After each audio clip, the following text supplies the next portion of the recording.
Hello बच्चों, मैं आपका math teacher Rakesh sir math technique classes में आपका वेलकम करता हूं। जहां बच्चों हम लोग कैलकुलस पढ़ रहे थे और कैलकुलस में हम लोगों ने बहुत सारी बातें जानकारी ली। बट आज जो हम लोगों को एक न्यू टॉपिक स्टार्ट हो रहा है कैलकुलस का, जो कि कैलकुलस का बैलेंस करता है। जी हाँ बच्चों, बैलेंस। और वो टॉपिक का नाम बच्चों डिफरेंशिएशन। डिफरेंशिएशन, जी हाँ बच्चों, जो फंक्शन का ही प्रॉपर्टीज है, फंक्शन का ही गुण है। और आज हम लोग इस गुण को, इस प्रॉपर्टीज को निकालने के लिए सीखेंगे कि फंक्शन का इस प्रॉपर्टीज को कैसे प्राप्त कर सकते हैं, मतलब डिफरेंशिएशन कैसे प्राप्त करेंगे। जी हाँ बच्चों, हम लोगों ने इसका मीनिंग तो प्रीवियस क्लास डिफरेंशिएबिलिटी में समझा था बच्चों, डिफरेंशिएबिलिटी में समझा था, है ना। बट यहां आपको हम सिखाएंगे, डायरेक्ट आपके पास फंक्शन रहेगा और उस फंक्शन का आप डेरिवेटिव कैसे प्राप्त करेंगे। जी हाँ, तो चलिए थोड़ी सी बात हम लोग इस बात समझ लें कि जैसे आपके पास कोई रियल वैल्यूड फंक्शन है y equal to F X. आपको पता है ना कि रियल वैल्यूड फंक्शन मतलब वास्तविक function, genuine function. Genuine function को ही हम लोग कैलकुलस में, कैलकुलस के प्रॉपर्टीज को अप्लाई कर सकते हैं बच्चों। y equal to F X, ये हमारा फंक्शन है, रियल फंक्शन। अब देखिए इसमें दो वेरिएबल इन्वॉल्व देख रहे होंगे, एक x और दूसरा y। एक x दूसरा y। जी हां, किसी भी फंक्शन में दो वेरिएबल हमेशा मौजूद रहता है बच्चों। एक x जो फंक्शन, ये दिख रहे हो f जो सिंबल दिए हुए हैं, ये तो फंक्शन को शो करता है, रूल को शो करता है। और ये जो x देख रहे हो, यह इनपुट है, इसको डाला जा रहा है फंक्शन में। और इनपुट को मैथमेटिक्स में क्या कहते थे, याद कीजिए, डोमेन अर्थात प्रांत। जी हां, डोमेन को हिंदी में क्या कहते हैं, प्रांत। उसके बाद जब यह इनपुट किया जाता है तो आउटपुट होता है बच्चों, आउटपुट, जो कि वॉइस वेरिएबल के रूप में दिखता है, वो आउटपुट। और इस आउटपुट को मैथमेटिक्स लैंग्वेज में बच्चों क्या कहते हैं, तो रेंज। तो आप सोच रहे होंगे सर, इनपुट का दूसरा नाम डोमेन और आउटपुट का दूसरा नाम रेंज। बिल्कुल सही समझ रहे हैं बच्चों। जब हम लोग मशीन का वर्क करते हैं तो वहां इनपुट एंड आउटपुट बोलते हैं, लेकिन जब मैथमेटिक्स का वर्क करते हैं तो मैथमेटिक्स में आपको इनपुट नहीं बोलना चाहिए, क्या बोलना चाहिए, डोमेन, और आउटपुट को रेंज बोलना चाहिए बच्चों। अब यह भी जान लीजिए कि फंक्शन का जो आउटपुट है वह आउटपुट किस पर डिपेंड करता है, तो इनपुट पर। किस पर डिपेंड करेगा, इनपुट पर। यह तो हमेशा होता है बच्चों।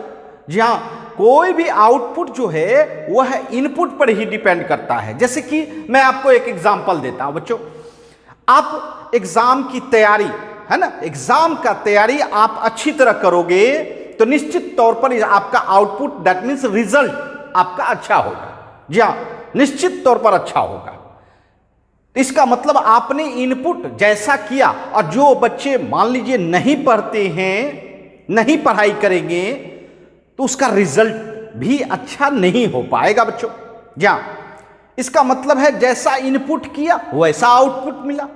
आप अच्छा प्रिपरेशन किए तो अच्छा रिजल्ट होगा, नहीं प्रिपरेशन कर पाए तो आपका अच्छा रिजल्ट नहीं होगा। तो जी हाँ बच्चों, इनपुट पर ही कोई भी वर्क डिपेंड करता है। उसी तरह फंक्शन जो है वह इनपुट पर ही डिपेंड करता है, अर्थात फंक्शन का जो आउटपुट है वह आउटपुट डिपेंड किस पर करेगा, इनपुट पर। तो जी हां बच्चों, यह हो जाता है, आउटपुट को डिपेंडेंट वेरिएबल कहते हैं, समझिएगा। डिपेंडेंट मतलब निर्भर, डिपेंडेंट वेरिएबल। और एक्स क्या हुआ, इंडिपेंडेंट वेरिएबल,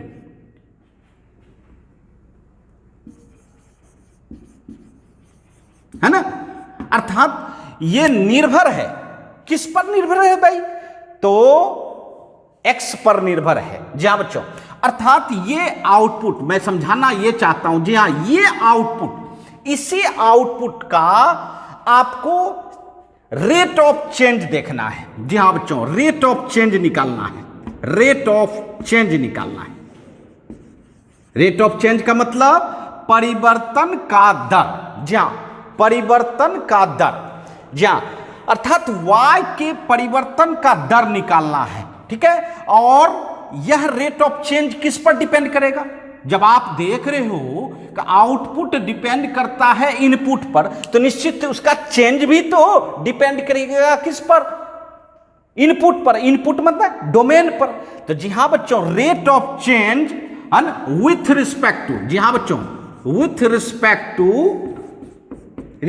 टू किस पर? X. Rate of change with respect to domain कहिए, इनपुट कहिए, है ना, इनपुट कहिए। तो जी हाँ, rate of change with respect to किसके? डोमेन।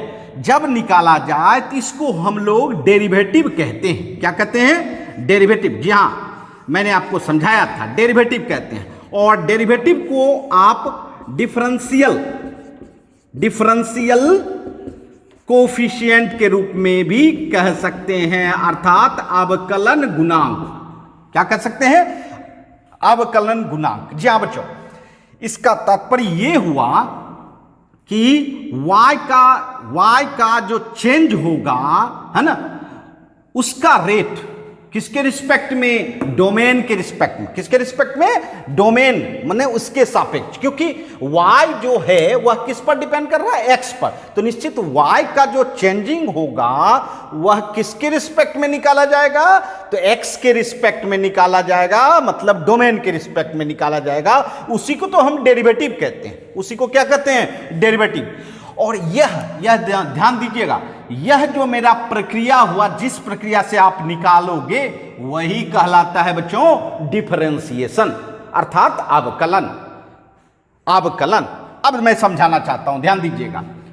y का जो चेंजिंग है उसको हम लोग डेल y से सिंबल देंगे। क्या देंगे? Change in y। Change in y मतलब y में परिवर्तन। जी हाँ। और डेल x अर्थात इसके डोमेन में परिवर्तन। चेंज इन x मतलब ये समझाना है। देखिए ध्यान दीजिएगा, मान लीजिए ये देखिए, एक पोजीशन A लिया और दूसरा पोजीशन B लिया। एक पोजीशन क्या है? A। और इस जगह आपका x जो है, मान लीजिए x1 है। x क्या है? x1 है। और यहां y आपका क्या है? y1 है ना। A पोजीशन पर x आपका क्या है? x1 है। और y आपका क्या है? y1 है। मतलब x1 इनपुट किया जा रहा है तो आउटपुट क्या हो रहा है? y1 हो रहा है। ठीक है।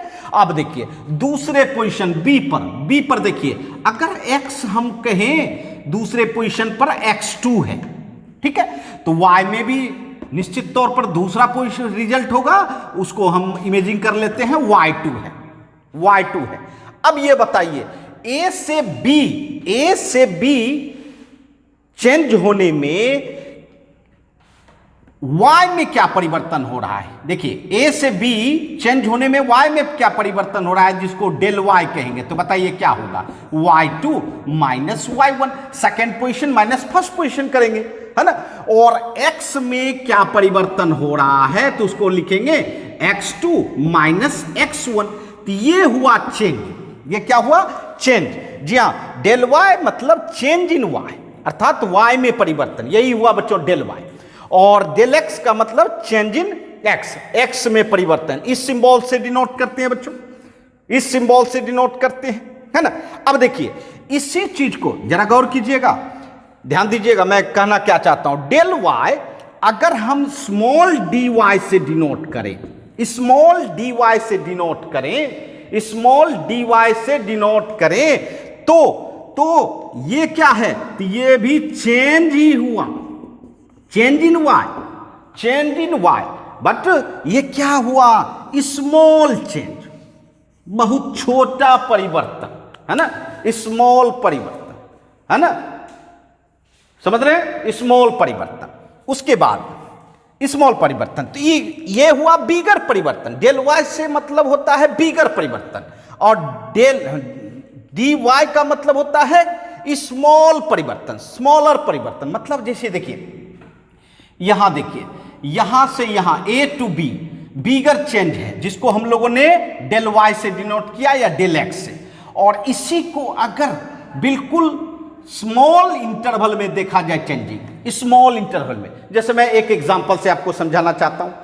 आप एक साल में मान लीजिए आज जो आपका नॉलेज है, आपके पास जो नॉलेज है ना, आज के समय में, ठीक है, आज के टाइम में, आज के डेट में आपके पास जो नॉलेज है, आफ्टर 1 ईयर मतलब एक साल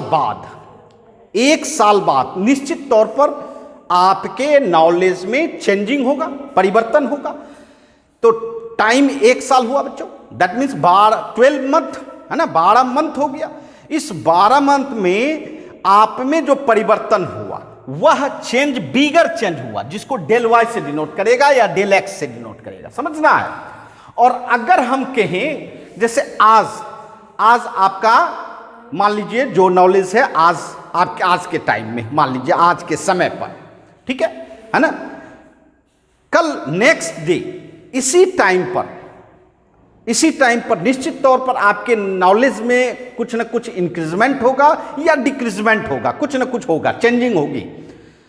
अब ये बताइए, अगर ये चेंजिंग निकालिएगा तो ये 24 आवर में चेंजिंग हुआ है ना, और उसके कंपैरिजन में 1 ईयर के कंपैरिजन में जो चेंजिंग है यह बहुत ही स्मॉल हुआ।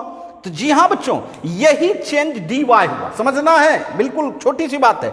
डेल y भी चेंज है, बट ये चेंज बिगर चेंज हुआ है ना, और ये चेंज क्या हुआ, dy स्मॉल चेंज। इसी तरह हम अगर dx की बात करें तो यह भी आपका क्या है, चेंज है, किसमें, x में, बट यह चेंज क्या है, स्मॉल चेंज है बच्चों। यह क्या चेंज है, स्मॉल चेंज है, जी हाँ स्मॉल चेंज है। तो ये चीज हम लोग इस सिंबल से डिनोट करते हैं। अब बारी आई डिफरेंशिएशन की, है ना। तो मैंने क्या बोला था, rate of change with respect to domain. जी हाँ, रेट ऑफ चेंज परिवर्तन, किसमें परिवर्तन, आउटपुट में। तो आउटपुट आपका क्या है, y में परिवर्तन तो पता चल रहा है, चेंज पता चल रहा है डेल y, और रेट निकालना है तो किसके रिस्पेक्ट में रेट निकालना है, तो डोमेन तो x है। तो जी हाँ बच्चों, अर्थात अगर हम रेट की बात करें, rate of change in y क्या होगा, del y by del x। क्या होगा बच्चों, del y by del x होगा बच्चों। जी हाँ, यूनिट इंटरवल में जो चेंजिंग हुआ वही तो आपका rate of change in y। अब देखिए, ये हुआ बिगर रेट, जिसको एवरेज रेट कहते हैं। क्या कहते हैं, एवरेज रेट, औसत दर, है ना।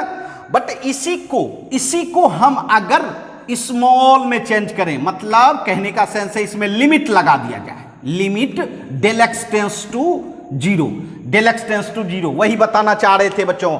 बिल्कुल x जो है बिल्कुल नियरेस्ट होना चाहिए, अर्थात नियरेस्ट चेंजिंग होना चाहिए, स्मॉल चेंजिंग हो। डेल एक्स मतलब चेंज इन x, और वो टेंस टू जीरो मतलब बिल्कुल स्मॉल चेंज हो रहा है, बहुत ज्यादा परिवर्तन नहीं हो रहा है बच्चों, है ना। और जब स्मॉल परिवर्तन हो तो निश्चित तौर पर y में भी तो स्मॉल परिवर्तन होगा, क्योंकि आपको पता है कि y डिपेंड किस पर करता है बच्चों, तो x पर। तो जी हाँ बच्चों, limit del X tends to zero del y by del X, ये हो जाता है इंस्टेंटेनियस रेट। जी हाँ बच्चों, इस रेट को 2 तरह का रेट होता है बच्चों, एक एवरेज रेट और एक इंस्टेंटेनियस, मतलब कम इंटरवल में, बिल्कुल स्मॉल इंटरवल में, जहां स्मॉल इंटरवल में चेंजिंग। अर्थात हम ये जो y का चेंजिंग निकाल रहे हैं, यह क्या निकला, स्मॉल इंटरवल में निकला, इसीलिए इसको कहा जाता है इंस्टेंटेनियस रेट, तात्क्षणिक, है ना। जहां तत्काल, तुरंत, है ना। जैसे हम कहें कि आपको 1 सेकेंड के बाद परिवर्तन, बिल्कुल स्मॉल इंटरवल हो गया, स्मॉल टाइम हो गया, स्मॉल टाइम में स्मॉल इंटरवल होगा, स्मॉल चेंजिंग होगी। तो वही है आपका limit del X tends to zero del Y by del X. और इसी को तो बच्चों क्या लिखते हैं, dy बाय dx। क्यों लिखते हैं भाई, क्योंकि y किस पर डिपेंड कर रहा है? एक्स पर, और एक्स में स्मॉल चेंजिंग हो रहा है। समझने का प्रयास कीजिए, एक्स में क्या हो रहा है? एक्स में स्मॉल चेंजिंग, ये देखिए एक्स में स्मॉल चेंजिंग हो रहा है dx, तो निश्चित तौर पर y में भी स्मॉल चेंजिंग होगा, क्योंकि जैसा है ना, एक कहावत है, जैसा करोगे वैसा भरोगे। उसी तरह यहाँ x में स्मॉल चेंजिंग हो रहा है तो y में भी स्मॉल चेंजिंग होगा, क्योंकि y डिपेंड करता है किस पर? x पर डिपेंड करता है। तो जी हाँ बच्चों, इसी को हम लोग क्या लिखते हैं? dy/dx। तो जी हाँ, इस तरह से इंस्टेंटेनियस को ही क्या कहते हैं बच्चों? डेरिवेटिव। जी हाँ, ये आपका dy/dx जो है, इसको अगर पढ़ोगे तो dc of y with respect to x, क्या पढ़ना है भाई? y का डिफरेंशियल dc, बताए थे ना dc किसको कहते हैं? ये देखिए, ये जो देख रहे हो डिफरेंशियल कोफिशिएंट, फुल फॉर्म मैंने लिखा है डिफरेंशियल कोफिशिएंट अर्थात डेरिवेटिव। जी हाँ बच्चों, उसी को हम लोग शॉर्ट में लिखते हैं डीसी, डिफरेंशियल कोफिशिएंट, अवकलन गुणांक किसका? y का। किसके रिस्पेक्ट में? x के रिस्पेक्ट में। तो यही होता है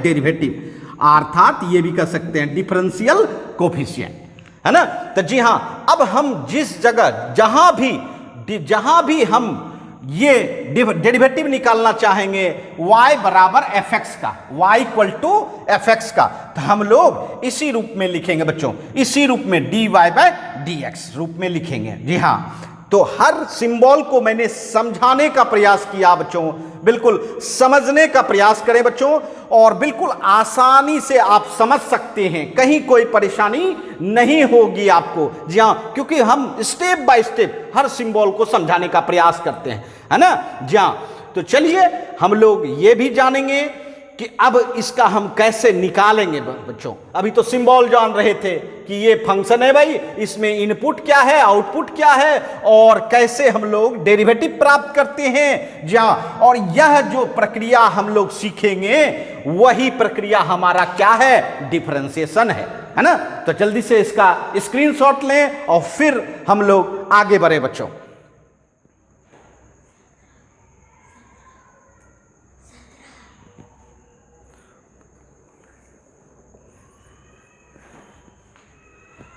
आइए,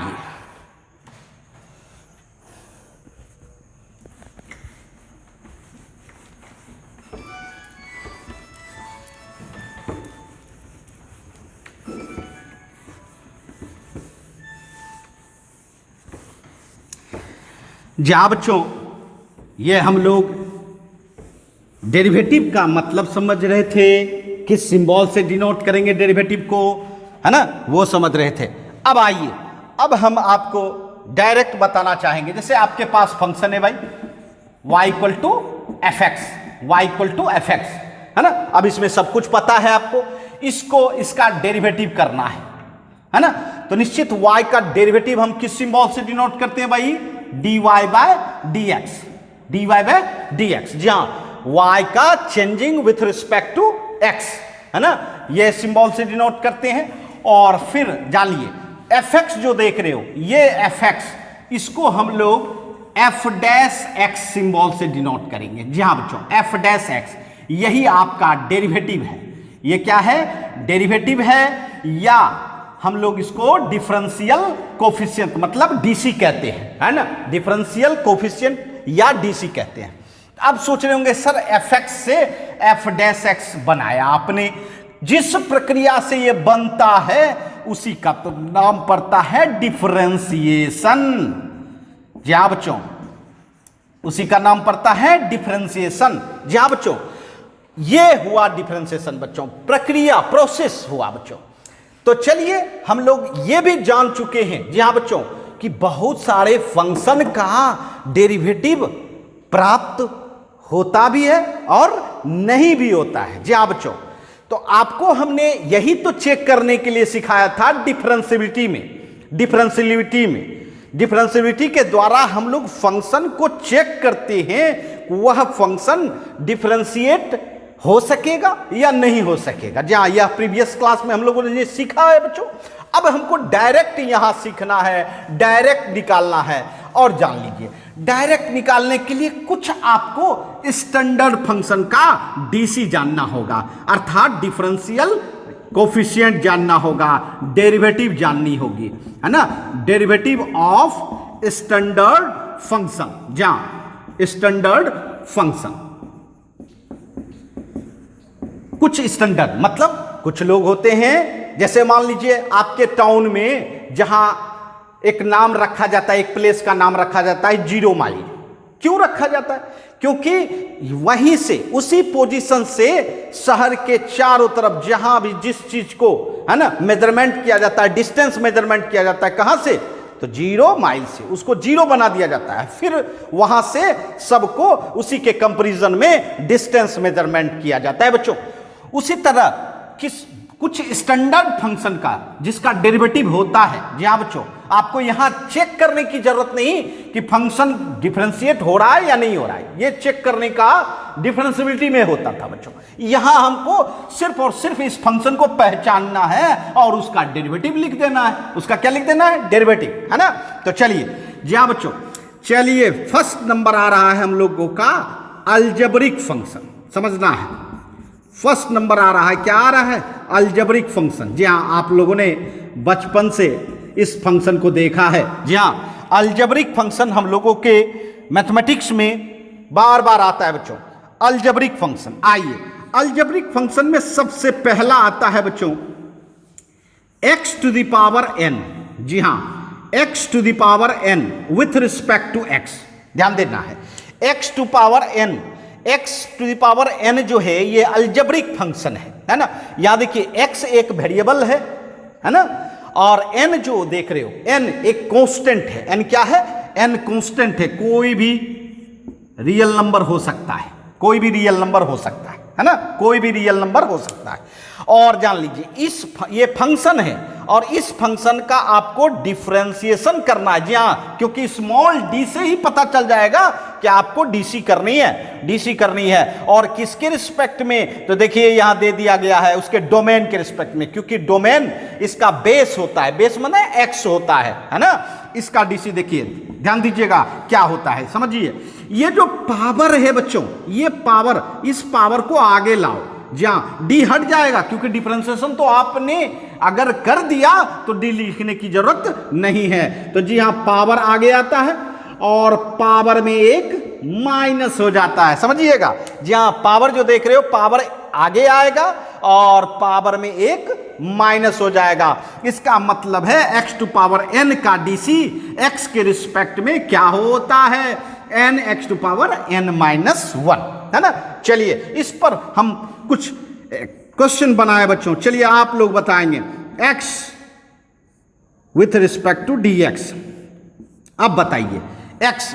अब देखिए, आप सोच रहे होंगे x पर तो कुछ पावर नहीं है। जी हाँ बच्चों, x पर क्या है? कुछ नहीं है, तो पावर 1 है, पावर 1 है। अब इसका डिफरेंशिएशन कीजिए, बताइए n के जगह पे क्या था? 1 है, n आगे लाना है, मतलब 1 आगे लाना है, x टू पावर 1 में कितना माइनस करना है? तो 1 ही माइनस करना है। कोई भी पावर रहेगा तो 1 ही माइनस होगा। बताइए, x टू पावर 1 माइनस 1 0, और x टू पावर 0 का मान क्या होता है भाई? 1 होता है, क्योंकि किसी पर पावर 0 क्या होता है? 1। इसका मतलब क्या निकला आपका डीसी?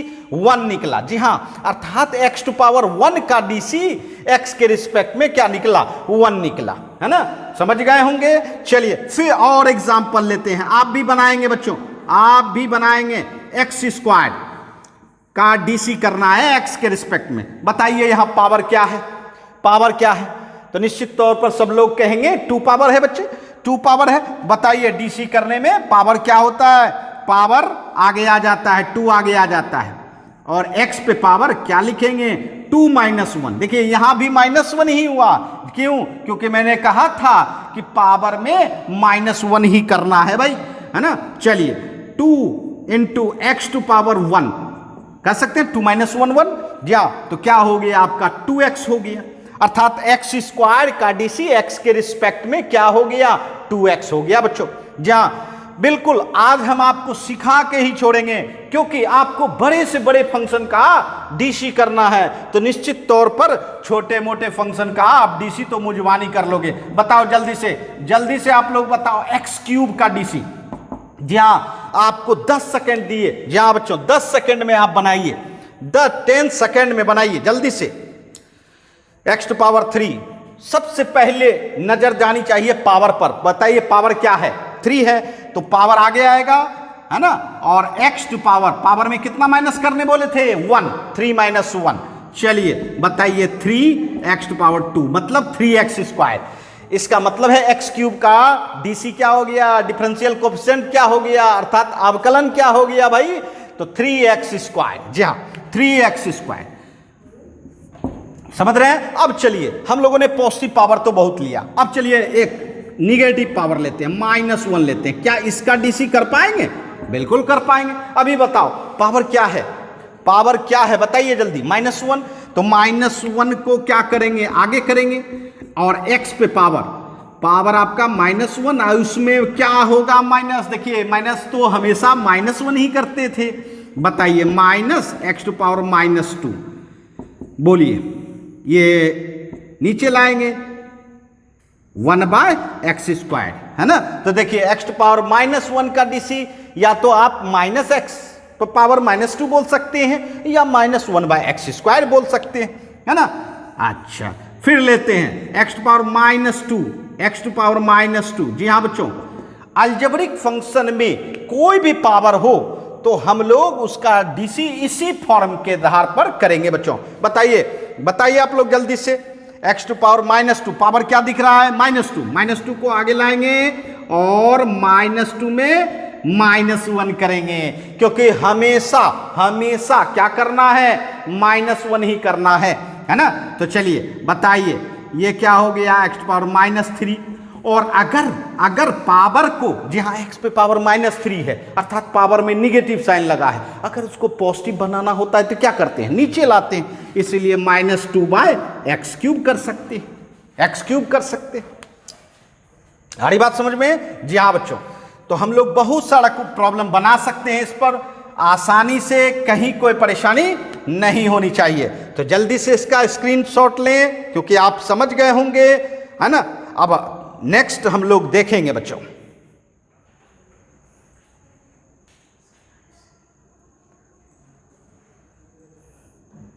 आइए, यहां स्क्रीनशॉट ले लिया होगा। चलिए अलजेब्रिक फंक्शन का हम लोगों ने फर्स्ट स्टैंडर्ड फंक्शन देखा बच्चों। अब देखिए हम आपको बताना चाहेंगे अलजेब्रिक फंक्शन में ही सेकेंड नंबर आता है बच्चों। अलजेब्रिक फंक्शन में ही सेकेंड नंबर। जहां बच्चों ये भी स्टैंडर्ड फॉर्म है, रूट एक्स। जहां आपने बहुत सारी जगह पे रूट एक्स को देखा होगा। रूट एक्स का डिफरेंशिएशन 1/2 रूट एक्स होता है। 1/2 रूट एक्स होता है। जहां बच्चों तो आप कह रहे होंगे, आप सोच रहे होंगे सर इसको हम इस रूप में बना सकते हैं? बिल्कुल बना सकते हैं। देखिए ध्यान दीजिएगा, रूट एक्स है ना। अब बताइए अगर स्क्वायर रूट को पावर में बदलेंगे तो क्या लिखेंगे? 1/2 लिखेंगे, 1/2। अब ये बताइए आपका पावर क्या दिख रहा है? पावर क्या है? 1/2 है। तो चलिए 1/2 n के जगह पे 1/2 है, तो इसके आधार पर डीसी करेंगे तो पावर आगे आएगा और पावर में एक माइनस हो जाता है ना बच्चों। उसके बाद 1/2 x पे पावर 1/2 में -1 जाएगा तो -1/2 नहीं। अब निगेटिव पावर को पॉजिटिव बनाने के लिए नीचे पॉजिटिव पावर को, अगर हम लोग पॉजिटिव पावर को नीचे से ऊपर लाना होगा तब निगेटिव। जी हाँ, इसका मतलब है निगेटिव पावर है ऊपर में, लाना होगा नीचे, तो आपका पॉजिटिव पावर हो जाएगा x टू पावर 1/2 प्लस 1/2। अब बताइए फिर इसको रूट एक्स लिख सकते हैं। तो देखिए रूट एक्स का डीसी क्या हो गया? 1/2 रूट एक्स। तो आप कह रहे होंगे, सोच रहे होंगे कि सर ये तो स्टैंडर्ड फॉर्म में आपको मेमोरी में रखना होगा। तो जी हाँ बच्चों, ये आपको मेमोरी में रखना चाहिए क्योंकि बार बार इस्तेमाल होता है। बच्चों स्टैंडर्ड किसको कहा जाता है? जो बार बार यूज आए उसको हम लोग स्टैंडर्ड कह देते हैं बच्चों, है ना। सब तो आपका प्रॉब्लम ही है, सब क्या है? प्रॉब्लम ही है ना। आइए जी हाँ, उसके बाद एक और तीसरा अलजेब्रिक फॉर्म जो बार बार यूज होता है 1/x। जी हाँ, 1/x, 1/x का DC -1/x² होता है, -1/x²। जहां आपने इसको निकाला है, देखिए ध्यान दीजिएगा कहां। अब देखिए, अगर हम 1/x की बात करें तो 1/x को आप x पे पावर -1 लिख सकते हैं ना, काहे पॉजिटिव पावर है, मैंने अभी तुरंत बताया था। अगर ऊपर में निगेटिव पावर है तो उसको पॉजिटिव बनाने के लिए नीचे लाना पड़ता है, और अगर पॉजिटिव पावर नीचे है उसको ऊपर ले जाना है तो क्या कर देंगे, निगेटिव पावर बना देंगे, है ना। x पे पावर -1 हो जाएगा क्योंकि इस पर पावर 1 है। अब बताइए, यहां तो आपने DC किया है, बताइए ये क्या निकाला है। देखिए ध्यान दीजिएगा, ये आपने क्या निकाला है, -1/x², है ना। तो आप सोच रहे होंगे फिर कि ये जो इस फॉर्म में चला ही गया तो स्टैंडर्ड बनाने की जरूरत नहीं। जी हाँ, स्टैंडर्ड बनाने की इसलिए जरूरत है क्योंकि यह भी फंक्शन बार बार आपके प्रॉब्लम में आएगा, तो आप लोग डायरेक्ट लिख सकते हैं 1/-1/x², है ना। और एक इस पर हम ट्रिक भी बता देते हैं, देखिए ध्यान दीजिएगा। अगर जो ऊपर 1 हो, नीचे मान लीजिए x² है। अब देखिए, यहां देखिए, यहां 1 पावर था, यहां 2 पावर है। सुनिएगा, ये जो 2 पावर है आप क्या करोगे पता है, ये ऊपर में -2 दोगे, अब बाय x पे पावर 3 दे दोगे। ध्यान देना मैं क्या बोल रहा हूं, जैसे यहां 1 पावर था तो 1 पावर ऊपर में -1 कर दिया और 1 को +1 करके 2 बना दिया। ध्यान दीजिए, एक शॉर्ट ट्रिक बता रहे हैं, ये ट्रिक है ना, ये स्टैंडर्ड फॉर्म नहीं है, ये ट्रिक है, ध्यान दीजिएगा। अब जैसे 1/x³ है, समझिएगा 1/x³ का DC 1 ही रहना चाहिए, 1/x³, इसका DC करना है, पावर कितना है 3, ऊपर ले जाइएगा तो -3। अब बाय यहां देखिए एक पावर बढ़ा दीजिए, 3 + 1 4, अगर 4 पावर रहेगा तो -4/x⁵। जी हाँ बच्चों, कुछ ट्रिक भी आपके मेमोरी में रहना चाहिए जिससे कि आप डायरेक्ट बना सके। तो जी हाँ, अलजेब्रा का तीन स्टैंडर्ड फंक्शन है, एक x⁴n, दूसरा √x एंड तीसरा 1/x। जी हाँ, मैं निश्चित इस तरह से प्रयास कर रहा हूं कि आपके मेमोरी में, जी हाँ, आपको दोबारा देखने की, दोबारा पढ़ने की जरूरत नहीं पड़ेगी। जी हाँ बच्चों, आप एक बार में आपके मेमोरी में चले जाएगा। जी हाँ, ठीक है, तो जल्दी से इसका स्क्रीनशॉट लें, फिर आगे बढ़ते हैं।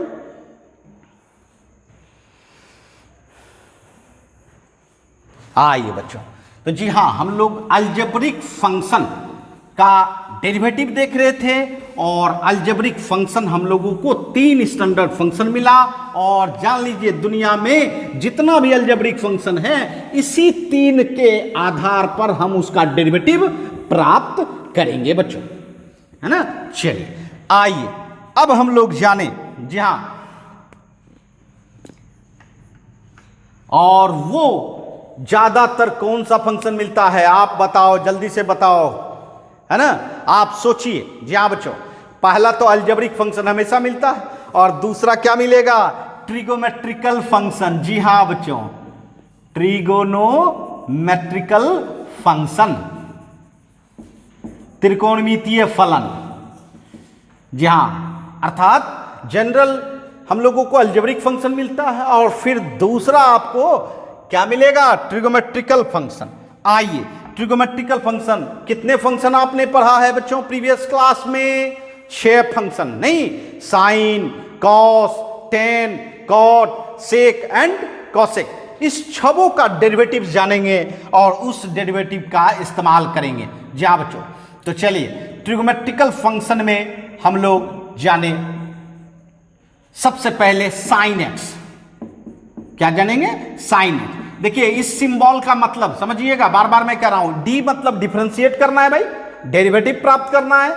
और किसका डेरिवेटिव प्राप्त करना है भाई, तो साइन का डेरिवेटिव करना है। किसके रिस्पेक्ट में करना है भाई, एक्स के रिस्पेक्ट में। जी हाँ बच्चों, अर्थात अगर लिखना चाहेंगे तो इसको लिखा जाता है DC of sine x with respect to x, मतलब डिफरेंशियल कोफिशिएंट, अवकलन गुणांक प्राप्त कर रहे हैं, किसका, साइन एक्स का, और किसके सापेक्ष, तो एक्स के सापेक्ष। तो आपको पते हैं कि हमेशा डोमेन के सापेक्ष होना चाहिए। अब देखिए, एक प्रश्न उठता है, साइन के एंगल में एक्स है बच्चों, ट्रिगोमेट्रिकल फंक्शन के एंगल में एक्स है, और एंगल जो होता है वह उसका दो यूनिट होता है, एक डिग्री और दूसरा क्या होता है, रेडियन होता है, डिग्री एंड रेडियन।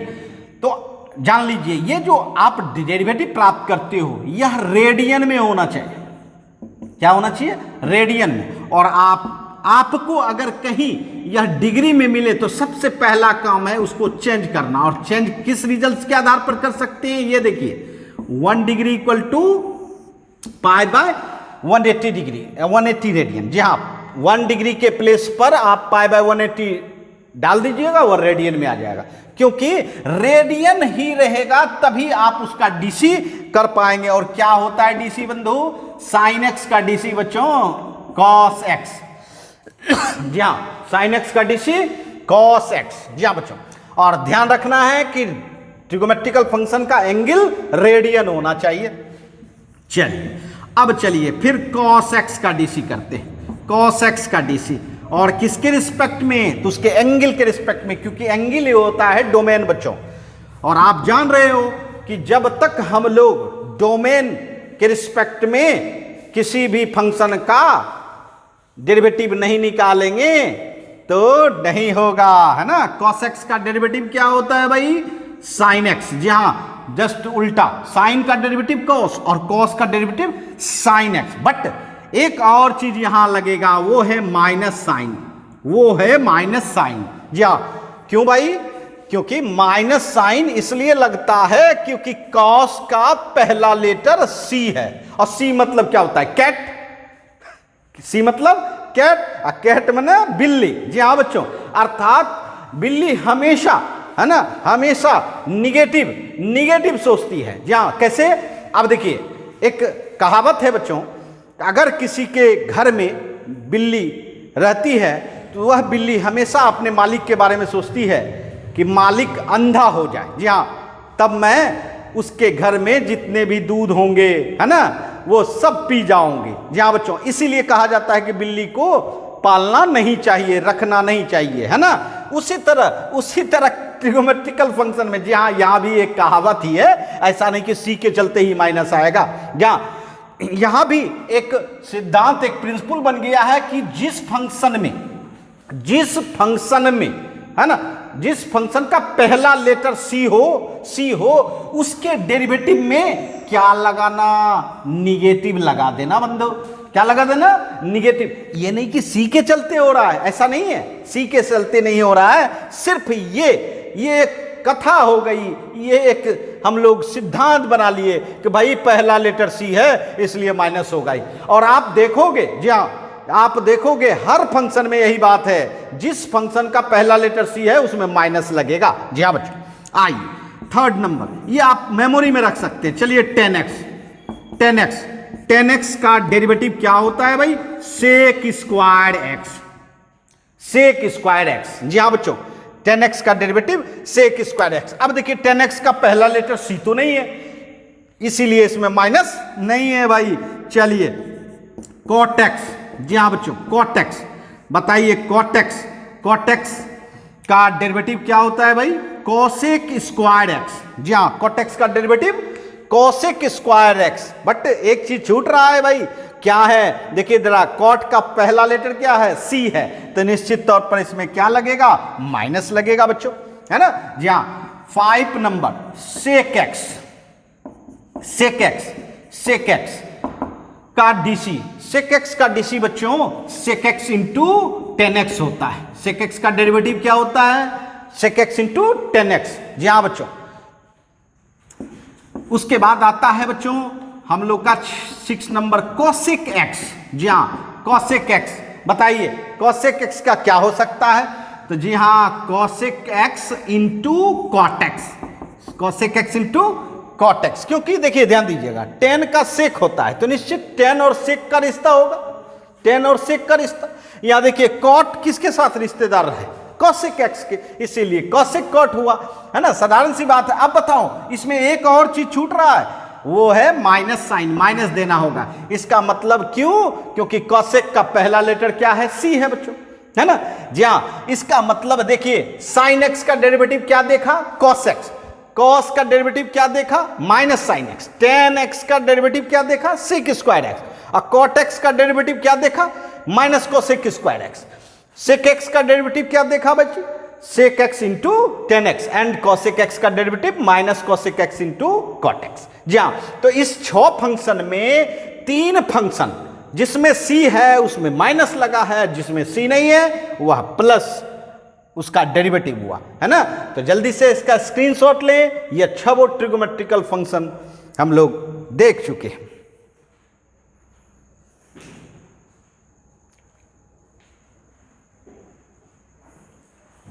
आइए जी हाँ बच्चों, ट्रिगोमेट्रिकल फंक्शन।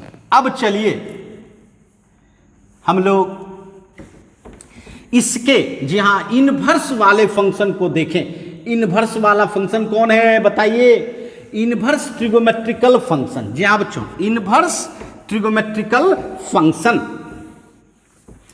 Inverse ट्रिगोमेट्रिकल function. जी हाँ,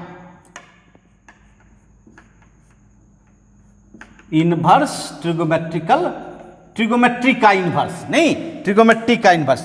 आप बताइए ट्रिगोमेट्रिकल फंक्शन कितना देखा आपने, 6, तो उसका इनवर्स ट्रिगोमेट्रिकल फंक्शन क्या देखेंगे, वो भी 6। तो आइए ये 6 कौन सब है। सबसे पहला है आपका साइन इनवर्स एक्स। जी हाँ बच्चों, क्या है, साइन इनवर्स एक्स है ना। इसका डेरिवेटिव किया जाता है बच्चों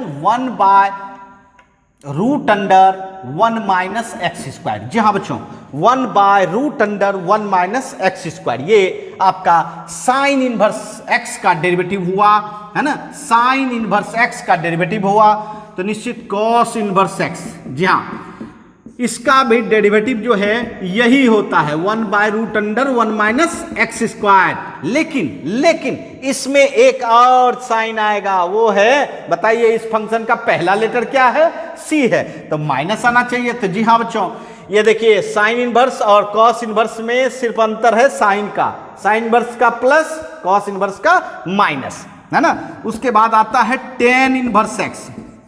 जी हाँ, tan inverse x, tan inverse x में 1/1 प्लस एक्स स्क्वायर। जी हाँ बच्चों, 1/1 प्लस एक्स स्क्वायर होता है ना इसका डेरिवेटिव। और अगर कॉट इनवर्स एक्स है तो निश्चित तौर पर है ना, इसमें जो टेन इनवर्स एक्स का होता है वही होता है, बट इसमें साइन आपको फिर क्या देना होगा, माइनस, क्योंकि कॉट इनवर्स का पहला लेटर सी है बच्चों, है ना, पहला लेटर क्या है, सी है। उसके बाद हम लोग का 5वां फंक्शन आता है बच्चों सेक इनवर्स एक्स। क्या आता है, सेक इनवर्स एक्स, है ना। अब बताइए इसका डायरेक्ट डेरिवेटिव क्या होगा, तो 1/x√x square minus 1, 1/x√x square minus 1, है ना, ये डेरिवेटिव हो जाता है बच्चों। अब छठा जो 6 नंबर है कॉसेक इनवर्स एक्स। जी हाँ, कॉसेक इनवर्स एक्स, बस सेक इनवर्स जैसा होगा 1/x√x स्क्वायर माइनस 1, बट इसमें माइनस साइन आ जाएगा क्योंकि कॉसेक इनवर्स का पहला लेटर सी है बच्चों। तो जी हाँ बच्चों, अर्थात इनवर्स ट्रिगोमेट्रिकल फंक्शन में भी 6 फंक्शन थे, उसमें 3 पॉजिटिव एंड 3 निगेटिव, और 3 निगेटिव किसमें होगा, जिसका फर्स्ट लेटर आपका सी हो वही उसमें आपको माइनस लगा के ही डेरिवेटिव करना होगा, है ना। तो चलिए समझ गए होंगे और आपके दिमाग में बैठ गया होगा। जी हाँ बच्चों, मैं वैसा टेक्निक आपको बताने का प्रयास कर रहा हूं जिससे कि आपके मेमोरी में ये सब रिजल्ट क्या हो जाए, बैठ जाए, और तब आप इस्तेमाल दूसरे प्रॉब्लम में कर सके। तो जल्दी से इसका स्क्रीनशॉट लें।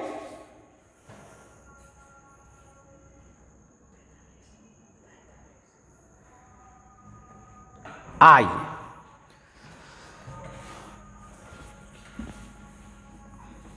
ये था हम लोगों का इनवर्स ट्रिगोमेट्रिकल फंक्शन।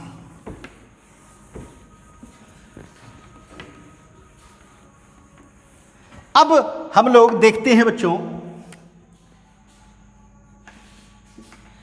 Exponential function. जी हां, एक्सपोनेंशियल फंक्शन।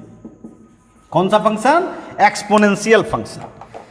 आइए एक्सपोनेंशियल फंक्शन जैसे कि किसी पर पावर माने a to the power x, a to the power x, देख रहे, a आपका कांस्टेंट है, a आपका क्या है, कांस्टेंट है, ये आपका कांस्टेंट है बच्चों, मतलब बेस आधार आपका कांस्टेंट है ना, अर्थात अचर राशि है ना, जो चेंज नहीं करता है।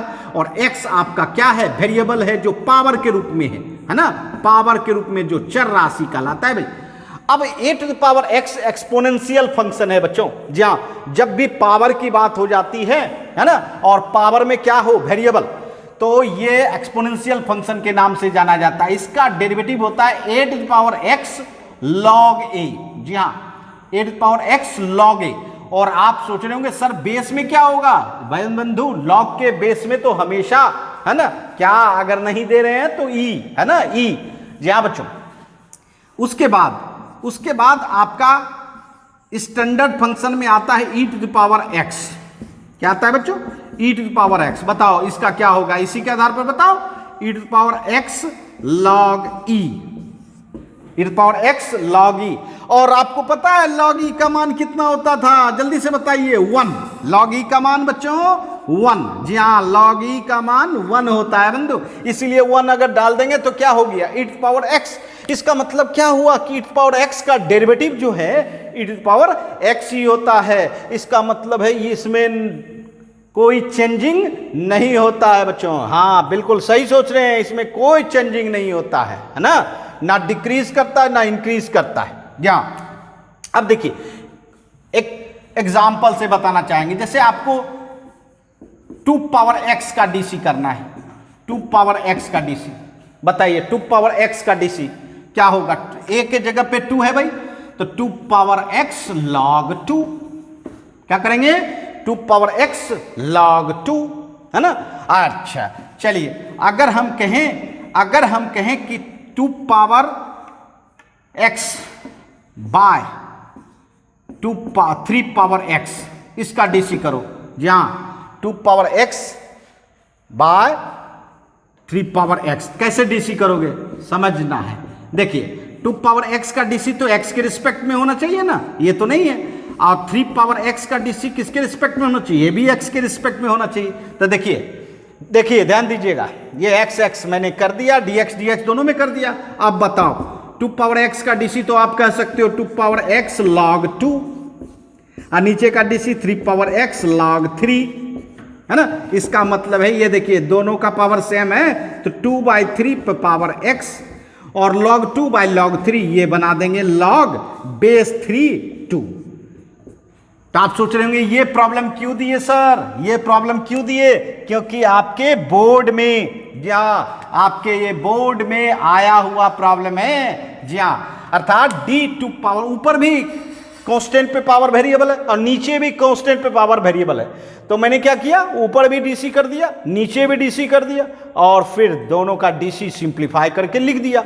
जा बच्चों, ये आपके बोर्ड का प्रॉब्लम है बच्चों, है ना। तो समझ गए होंगे कि किसी भी एक्सपोनेंशियल फंक्शन का हम डीसी बिल्कुल इजी वे में कर सकते हैं, इजी वे में कर सकते हैं, है ना। चलिए जल्दी से इसका स्क्रीनशॉट लें।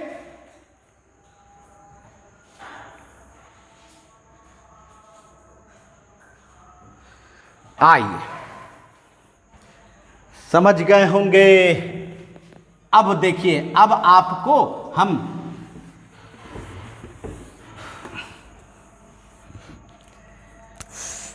फाइव,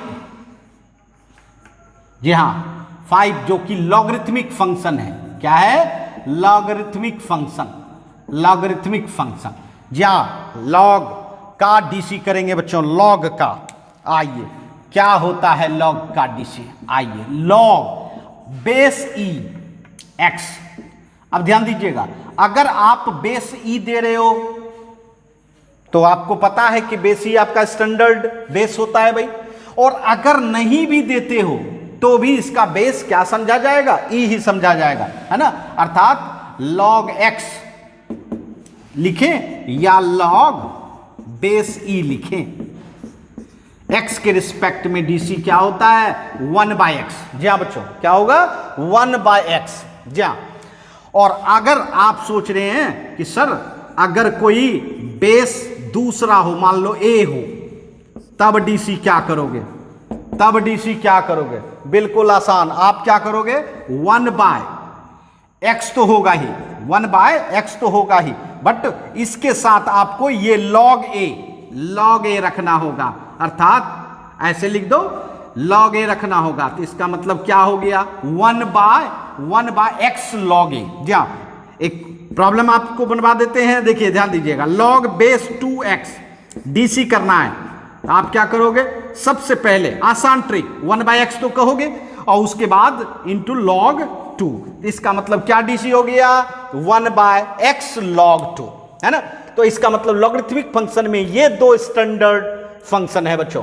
तो जी हाँ, ये जितना भी फंक्शन देखा ये सभी स्टैंडर्ड हैं और जिसका हमने डेरिवेटिव आपको सिखाया बच्चों। जी हाँ, और ये डेरिवेटिव आपके मेमोरी में रहना चाहिए, तभी आप इसके यूज से, जी हाँ, इसका यूज करके आप बड़े से बड़े कॉम्प्लेक्स फंक्शन का डेरिवेटिव प्राप्त कर सकते हैं। तो चलिए एक बार निश्चित तौर पर मेमोरी में लाएं कि अलजेब्रिक फंक्शन में आपने कितना स्टैंडर्ड देखा, 3, है ना। उसके बाद ट्रिगोमेट्रिकल फंक्शन में 6 आपने देखा, 3 + 6 9। उसके बाद इनवर्स ट्रिगोमेट्रिकल फंक्शन में 6 देखा, 9 + 6 कितना, 15। एंड उसके बाद आपने एक्सपोनेंशियल फंक्शन में 2 देखा, 15 + 2 कितना, 17। और उसके बाद फिर आपने लॉगरिथमिक फंक्शन में 2 देखा, है ना, 17 + 2 कितना, 19। जी हाँ, अगर ये 19 स्टैंडर्ड फंक्शन का डेरिवेटिव आप अपनी मेमोरी में रख लेते हैं तो मैं वादा करता हूं कि जी हाँ बच्चों, कितनो बड़ा से बड़ा कॉम्प्लेक्स फंक्शन होगा तो आप उसका डेरिवेटिव, है ना, प्राप्त कर लेंगे। आपको फिर हम नेक्स्ट ट्रिक के आधार पर, है ना, सिखाएंगे बच्चों। तो चलिए आज के लिए इतना ही, फिर मिलेंगे नए क्लास में नए टॉपिक के साथ। बाय बच्चों।